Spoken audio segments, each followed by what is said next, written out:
নাম আপনার বাচ্চার? অর্ণি। অর্ণি, কি সমস্যা ছিল অপারেশনের আগে? স্যার অনেক সমস্যা ছিল, পিছন থেকে মাথা বড় হয়ে যাচ্ছিল, সামনে থেকে মানে চিপা হয়ে মাথা চ্যাপ্টা হয়ে যাচ্ছিল। পরে পরীক্ষা করে আপনারা কি পেলেন? পরে পরীক্ষা করে ধরা পড়ছে যে ওর সামনে থেকে হাড়গুলা জোড়া লাগছে। জোড়া লাগে, বয়সের আগে হাড়গুলা জোড়া লাগছে। হ্যাঁ, এটা জোড়া লাগবে 18 মাসের পরে যে, কিন্তু আমাদের বাচ্চার আগে জোড়া লাগে, 18 মাসের আগেই জোড়া লাগছে। এর কারণে ওর মাথাটা পিছন থেকে বড় হয়ে যাচ্ছে, সামনে চাপা হয়ে যাচ্ছিল। পরে রোগের নাম সম্পর্কে ধারণা আছে? কিছু শুনছিলেন কি রোগ? স্যার এটার কারণে মানে ওর 18 মাস পরে যায় ওর সমস্যা। এটা রোগের নাম কি তাই বলতেছি, কি রোগ?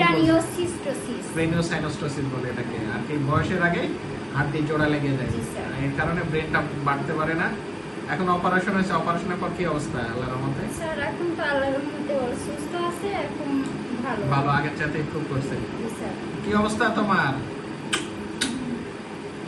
কি অবস্থা? দেখ, ভালো আছে আল্লাহর রহমতে, ভালো থাকে। এখনো অনেকে জানে না এই রোগ জানার জন্য আর কি আপনার এই ভিডিওটা করা, ভিডিওটা আর কি ইউটিউবে দেওয়ার জন্য।